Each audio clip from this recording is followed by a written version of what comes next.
Hello everyone. और आज हम लोग bacteria and bacterial growth curve के बारे में बात करेंगे। तो चलिए शुरू करते हैं। बैक्टीरिया एक प्रोकैरियोटिक ऑर्गेनिजम्स होते हैं। प्रोकैरियोटिक ऑर्गेनिज्म वो ऑर्गेनिज्म होते हैं जिनका जो डीएनए होता है या फिर हम न्यूक्लियस कह लें, वो न्यूक्लियर मेम्ब्रेन से सराउंडेड नहीं होता है। और वहीं पे यूकैरियोटिक जो ऑर्गेनिज्म होते हैं उनका जो डीएनए होता है वो एक न्यूक्लियर मेम्ब्रेन के अंदर होता है, पूरी बॉडी में तैर नहीं रहा होता है। लेकिन प्रोकैरियोटिक ऑर्गेनिज्म का जो डीएनए है वो पूरी बॉडी में तैर रहा होता है। बैक्टीरिया ज़्यादातर एसेक्सुअल प्रोसेस से ही रेप्लिकेट करते हैं, यानी कि बाइनरी फिजन के से। बैक्टीरिया को ग्रोथ करने के लिए कुछ फेवरेबल कंडीशंस की ज़रूरत होती है। और हम जब उन्हें कल्चर में रख देते हैं, यानी कि हम जब उन्हें कल्चर मीडिया प्रोवाइड करते हैं, तो हम उन्हें वो कंडीशंस दे रहे होते हैं जिसकी मदद से वो लंबे समय तक ज़िंदा रह सकें।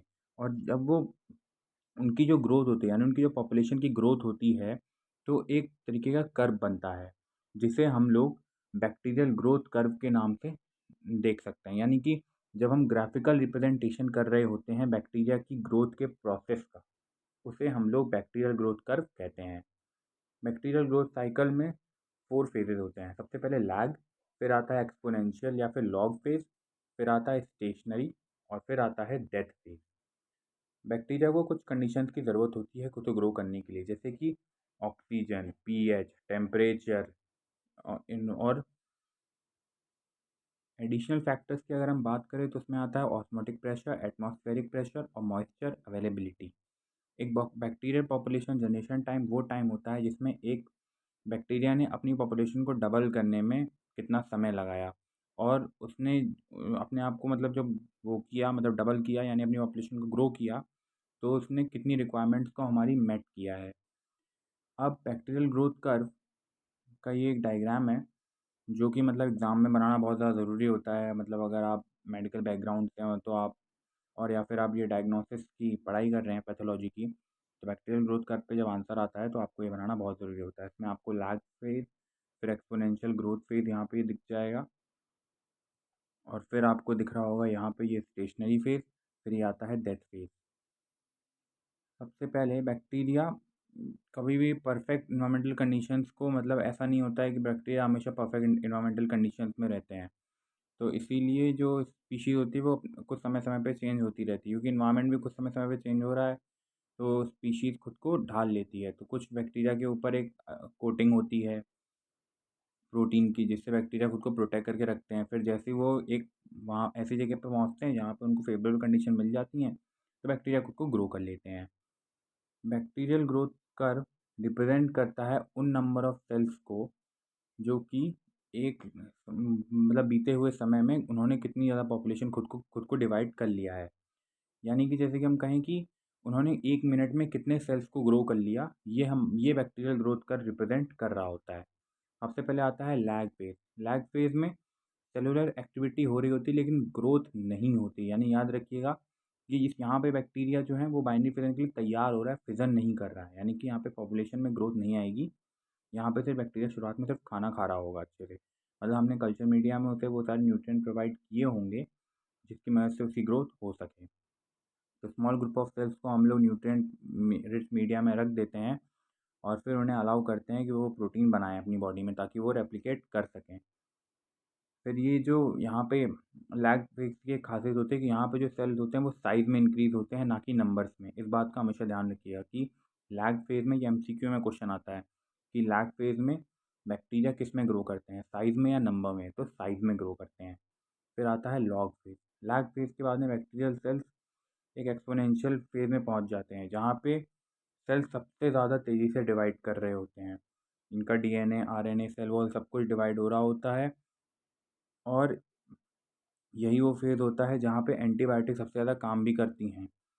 तो और हम चेक कर सकते हैं कि कौन सी एंटीबायोटिक कौन से बैक्टीरिया के ऊपर इफ़ेक्ट कर रही है। तो ये भी हम चेक कर सकते हैं। फिर आता है stationary phase. Stationary phase bacteria का वो फ़ेज़ होता है जहाँ पे जितने बैक्टीरिया पैदा हो रहे हैं उतने ही बैक्टीरिया एक साथ मर भी रहे हैं। तो स्टेशनरी फ़ेज़ और लॉग फ़ेज़ के बीच में फ़र्क क्या है कि लॉग फ़ेज़ में न्यूट्रिएंट की मात्रा बहुत ज़्यादा होती है, और बैक्टीरिया बहुत की पॉपुलेशन बहुत तेज़ी से ग्रो कर जाती है। यानी बैक्टीरिया नंबर्स में बहुत तेज़ी से ग्रो करते हैं और ग्राफ बहुत तेज़ी से ऊपर की तरफ बढ़ता है। लेकिन स्टेशनरी फेज़ में क्या होता है, स्टेशनरी फेज़ का अगर आप डायग्राम देखेंगे तो स्टेशनरी फेज़ में देखिए जितने बैक्टीरिया पैदा हो रहे हैं उतने ही बैक्टीरिया की डेथ भी हो रही है। बेसिकली यहाँ पे पॉपुलेशन की ग्रोथ रुक जाती है। लेकिन 2 तरीके के बैक्टीरिया बेसिकली स्पोर फॉर्मिंग और पैथोजेनिक बैक्टीरिया यहाँ पे भी थ्राइव कर ले जाते हैं। स्पोर फॉर्मिंग बैक्टीरिया खुद के ऊपर एक स्पोर बना लेते हैं और ज़िंदा रहते हैं, और पैथोजेनिक बैक्टीरिया वायरलेंस फैक्टर खुद में बनाना शुरू कर देते हैं इसी समय में, और वो अपने आप को हार्श कंडीशंस में सर्वाइव कर ले जाते हैं। फिर आता है एक डेथ फेज़, क्योंकि जो बैक्टीरिया जो स्पोर फॉर्मिंग नहीं थे और पैथोजेनिक नहीं थे, वो बैक्टीरिया अब क्या करेंगे, खाने की कमी की वजह से डाई करने लग जाएंगे। और क्योंकि वो बैक्टीरिया की जब डेथ होगी तो वो लोग अपनी बॉडी से न्यूट्रिएंट को रिलीज़ करेंगे, और वो जिस न्यूट्रिएंट को रिलीज़ करेंगे उनको स्पोर फॉर्मिंग बैक्टीरिया और पैथोजेनिक बैक्टीरिया खा के अपने आप को हार्श कंडीशन में ज़िंदा रख ले जाएंगे। तो यही था bacterial growth curve. I hope कि आपको चारों फेजेस समझ में आ गए होंगे। अब अगर हम आगे देखें तो बैक्टीरिया की ग्रोथ और ऑक्सीजन के बीच में डायरेक्ट रिलेशन है। बैक्टीरिया को डिफरेंट कंडीशंस की ज़रूरत होती है, उनमें से एक होता है ऑक्सीजन। बैक्टीरिया को हम ऑक्सीजन की रिक्वायरमेंट के बेसिस पे डिवाइड कर सकते हैं ऑब्लिगेट एरोब्स और ऑब्लिगेट एनारोब्स में। ऑब्लिगेट एरोब वो होंगे जो कि ऑक्सीजन की प्रेजेंस में ही ग्रो करेंगे, वरना ग्रो नहीं करेंगे। ऑब्लिगेट एनारोब्स वो होंगे जो कि ऑक्सीजन की प्रेजेंस में ग्रो नहीं करेंगे। फिर आता है एक फैकल्टेटिव एनारोब। फैकल्टेटिव एनारोब वो होता है जो कि ऑक्सीजन की प्रेजेंस में भी ग्रो कर सकता है, ऑक्सीजन की एब्सेंस में भी ग्रो कर सकता है। जब जब ऑक्सीजन की एब्सेंस होती है तब वो फर्मेंटेशन या फिर एनारोबिक रेस्पिरेशन की मदद से खुद को ग्रो करते हैं। अब आता है माइक्रो एरोफिलिक बैक्टीरिया को रिक्वायर होती है ग्रोथ की, लेकिन माइक्रो एरोफिलिक बैक्टीरिया की खासियत है कि जहाँ पे ऑक्सीजन की कमी होगी ये वहीं पे ग्रो करेंगे।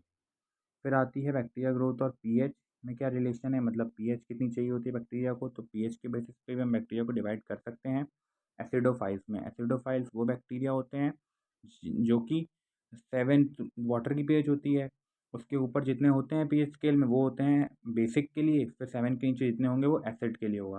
तो लेस देन 5 की पीएच में एसिडोफाइल्स यानी कि वो बैक्टीरिया जो कि एसिड में ग्रो करना पसंद करते हैं, यानी कि एसिडिक पीएच में वो ग्रो करेंगे। फिर आता है न्यूट्रोफाइल। न्यूट्रोफाइल वो बैक्टीरिया होते हैं जो कि पीएच 7 पे ही ग्रो करेंगे। फिर आता है एल्काफाइल्स, वो पीएच 8 से 10 के बीच में ग्रो करते हैं।